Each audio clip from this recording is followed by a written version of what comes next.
baan anigu ogahay kuwa waxay odhanayaan madaxweynuhu waa badhbaanto ilmadiyaana waa bahadiro boqornimo ugu faanayaan siciidani cuqdada darajada madaxweyne uu gaadhay kaga bixi weyday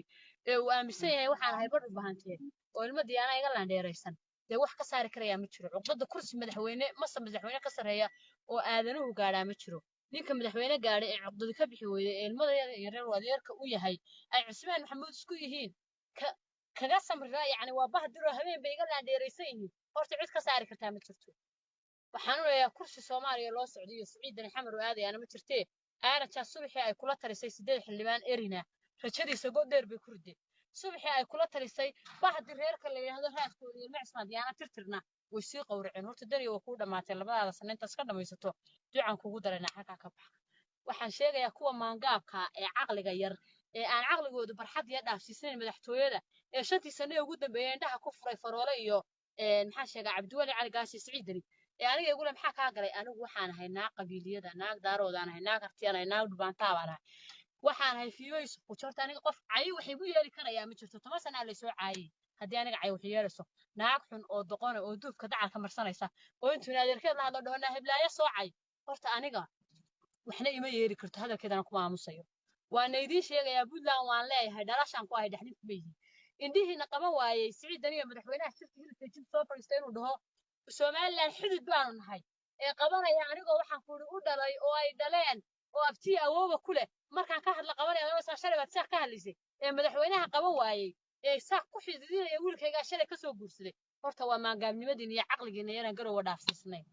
soo waxa garateen maaha waxaan idin sheegayaa SSDF iyo SNM anigu isku mid aan u aqaanaa waa jabhadihii Puntland iyo Soomaaliland waa jabhadihii ka farcamay oo maamul isku bedelay SSDF iyo SNM laakiin anigu ninka ragga ee wax ku oolka ah ee haday qabiil tahayna aan garanayo waxaan ugu tagi karo iyo ninka aan wax ugu tagi karin ee reer ila ahayn ee cid kale u shaqeeya ee sheeka kale waan ka aqaana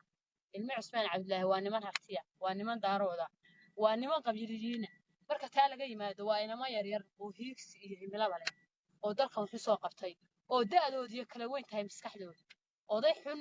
oo dalkan aan tala ku lahayn oo shalay cadow u ahayo buuraha ku jiray maantana yiri shaarkiisa ma ku ceeshayaan iyo wiilashaydiyo waa ku duulayaa ninkii aabihii dalkan soo dhintay aniga waxay xigoon raacaya kii aabihii dalkan soo dhintay suuna dalka ku qabtay mid kale aan idinku daray Cusmaan Cabdullaahi iyo aniga aabahay waxay ahaayeen saaxiibo dumarku waa kala socnaa markasta anigu xaq iyo xaq darraba Cusmaan Cabdullaahi baan waxaan sheegayaa nimanka iyo naagaha waa iskaranayna inta heblaayo soo cayta la dhaho haddaan aniga inta isku timaadaan soo wada caytataan horta waxaad iga qaadaysaan baan bajirinba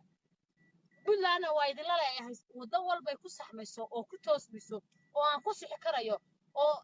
Puntland tii la samaystay dhowr sano ka hor hartigu geed hoostiisa yimi laga leexiyay wadadii inaan ku socodiyo wadadii ay lahayd waan isku dayaa cid kasta oo ka dhaxarkayo inay Puntland qurux badan doonayso oo haybta aan ahay harti ay isla doonaysan waan taageeraya caqligiinu horta ha shaqeeyo caqligiinu farxadda ha dhaafo caqligiinu ha dhaafo in qaarkii la dhaho dhubaantii ma jeerteen ba isku cadowo aad tiraadaan maxaa ma jeerteen ka galay ma jeerteen in xun iyo wanaagsan buu leeyahay in xun caqliga dawada laga galiyana uu leeyahay in wanaagsan uu leeyahay dhubaantana waa sidaas mid in foorarta oo caqligu cagaha kaga jirana uu leeyahay in caqligoodu caadi ah oo maskaxda kaga jira madaxa kaga jirana uu leeyahay wixii waanu saxan karnaa inta xun inta wanaagsan baa ka badan aynu saxano oo keena qaldan aynu qabano oo dadka yeena daawada ka noqon wixii aynu lahayn yaa isku kan dulayne oo reer laga dhigo dusheena iyo caqligeena lacayno dusheena la isku leeyno wixii rabo leeynaga biyeeline ee aynu dadka wax kala leeyahay haddii leena maqli waayo kala oranshahana kii xaq alayno aragnay la duwiyo ayaynu yeelin aaranjan iyo Siciidan Puntland way laga badbaadiyaa shalay anigu haddaan taageerayay way dhici kartaa duruufo jiray inaan ku taageerayay ma kaligay ma anigoo faymo naagoo kontonlaya ma waxa qaadan kari waayaysa inaan Siciidan shalay dantayda siyaasadeed iyo kursiga aan doonayay ugu kalifisay inaan taageero kaligay ma aha hartiyo dhan baa la kumeeyay ragga hartiyo dhan baa la kumeeyay oo lagu qasbay qaarkood inay heesaan